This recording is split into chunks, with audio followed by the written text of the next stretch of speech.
he listened to it, and I didn't give him like any disclaimers or anything like that. I just played it.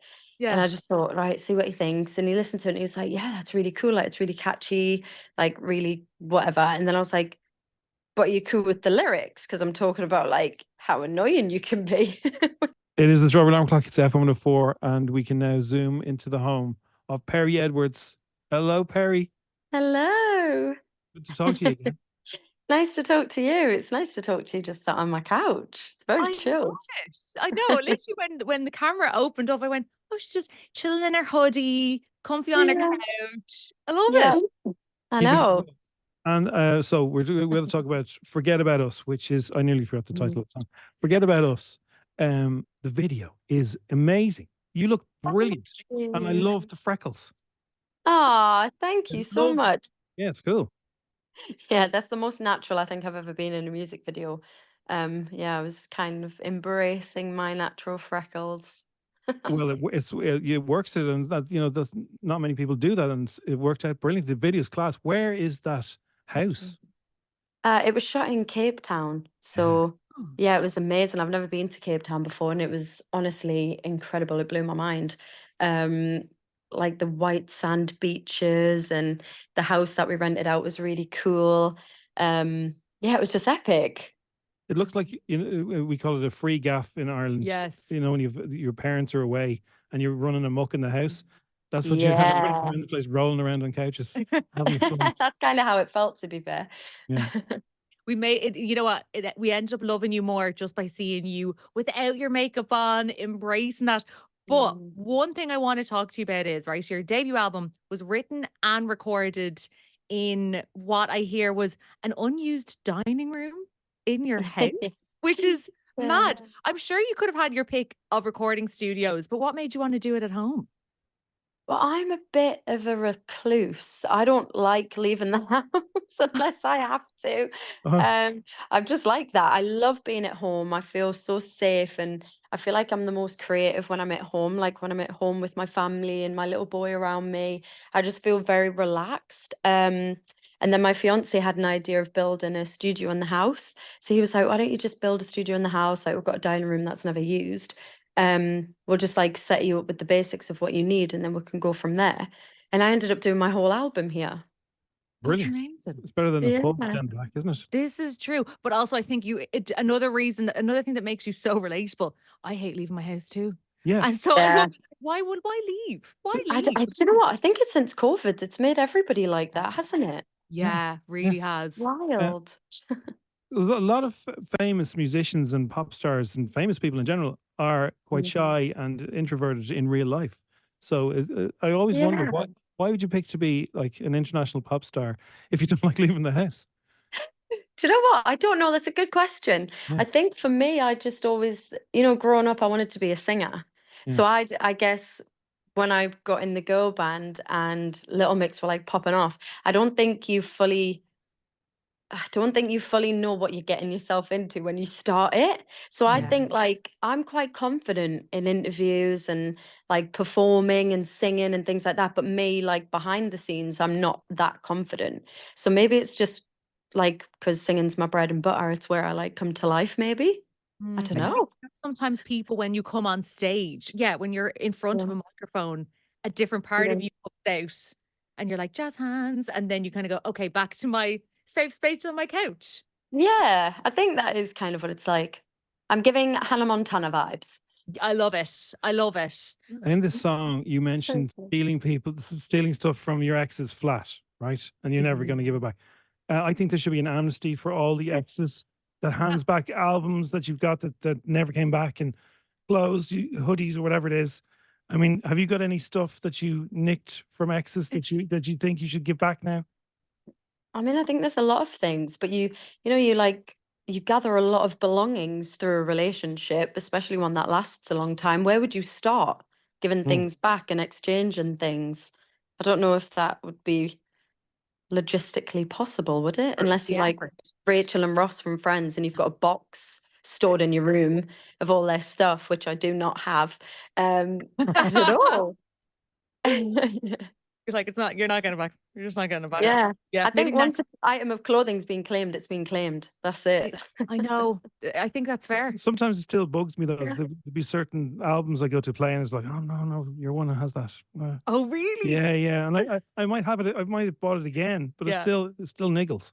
Ah, yeah. I need to say, right, I am also a singer-songwriter, and I often have to warn my fiancé when I've written a song about a previous person. I have to do damage control and say, by the way, this angry song, it's not about you, okay? It's about Yeah. somebody else. So do you have to have that kind of conversation? Do you have to do damage control with your fiancé Alex before these songs, before he gets Um, a taster of the songs?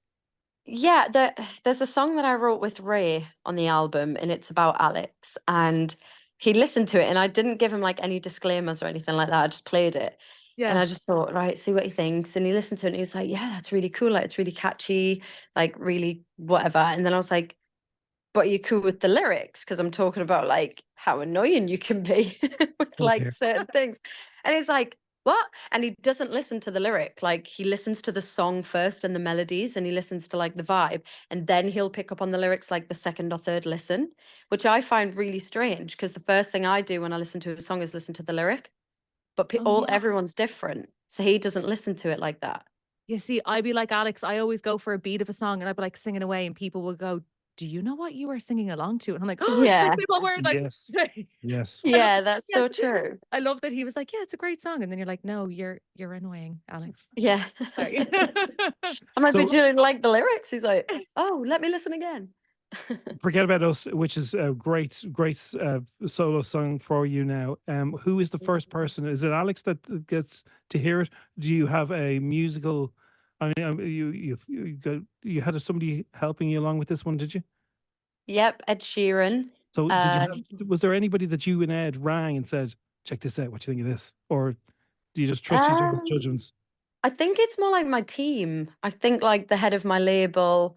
Um, I think as long as they're all thinking, yeah, this is a bop, this is a good vibe, then you know, like you're in safe hands. And my family and friends, like I just get everyone to listen to everything, even if it's really rough at the start, just so they can kind of give me an idea if they think it's good or not. Yeah, you want to give it to people that will fully have your back and tell you honestly what they think. Yeah. And Yeah. I can And they're imagine very honest. I can imagine as well your girls, Jade and Leanne would be, Mhm. very honest with, what you've written and, feedback Yeah. and stuff. Who would be the giddiest out of the three of yous to kind of go, oh my God, have a listen to the song? Like, would you show each other your music before it was finished, when it's fully formed, or like, in the stages? Like, who would be the giddiest to show off? Ooh, oh, I don't know. I think we're all very like, I think when it comes to like partners and close friends and family and stuff, you can play something rough and be like, don't judge it because it's rough. But then a lot of the time, I think it's almost like, an artist when they're like, oh, it's never ready. Like my art's never finished. It's never ready for people to see. That's sometimes how you can feel about your music. So I Yeah. feel like even when it was finished, I'd be like, don't judge it because it isn't mixed yet. Or I still need to add like ad libs, and I'd be constantly like explaining it to everyone, like, don't judge it yet because it's not finished. And then even when it was finished, I'm like, oh, like I get really scared, like playing it to everybody. But I don't know. I think it's because I'm a perfectionist as well. So I don't know. And did you leave the house to go and work with Ed, or was that done? Were you sending each other Zooms like I this? didn't. It was Zoom. Brilliant. We Love like it. FaceTimed a few times, and then we did like a Zoom session. I did a Zoom session with the writers. Um, and then that was it. It was all kind of done from the house. So again, I didn't really have to leave until I started Handy, promoting isn't it? That's very handy. So I hear it. that you had to broach the topic with Ed Sheeran of going, see that lyric you wrote there? Can I change that? How did you approach that Mhm. conversation? Oh, he was amazing. Like he was so sweet, and I was just really honest with him. And I said, "Look, I love the song, I love the melodies, but conceptually, it's like kind of in a direction that I don't really feel comfortable at being in, because it was very on the nose. It was like the thing is with music is the most simple tweaks here or there lyrically can make all the difference to the concept of the song. So I just said, would you feel comfortable if I tweaked little bits and made it a bit more like kind of I'm in the present and I'm very happy and secure in my life and my relationship, and I'm like engaged to be married with a 2-year-old. I've never been happier. But I'd like to obviously never be forgotten about. And I think it's okay to kind of look back on experiences because it makes you who you are now. So those were the building blocks of who I am in this present day. So, and I also said to Ed, like, I'm not going to just change one or two lyrics and then demand a credit on the song because that gives me the ick. I don't like it when like artists do that with songwriters and things like that. So I just said, I'll tweak it and then see how you feel about it. And then he was so lovely and supportive. And he just said, I want you to take full ownership in it. This is going to be a banger of an album, isn't it? Yeah. It's going to be great. When are we going to see you in Ireland for your Irish fans? They Yes. can't wait to see Perrie Edwards Ah, show. Come on, when are you playing? I love the Irish fans. I don't know, hopefully soon. Like there's, you know, you lot are the best to perform to. Like you're actually wild, but in the best way possible. It's everything you want as a performer. So I can't wait to get back to Ireland. Can't wait to get back to see my fans, perform, and get some brown bread ice cream.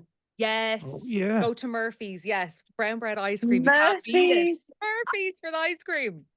Brilliant. It's the best ice cream place ever. Woman I love after it. my own heart. There you go. Big Excellent. time. Well, listen, best of luck with the new song. Forget About Us.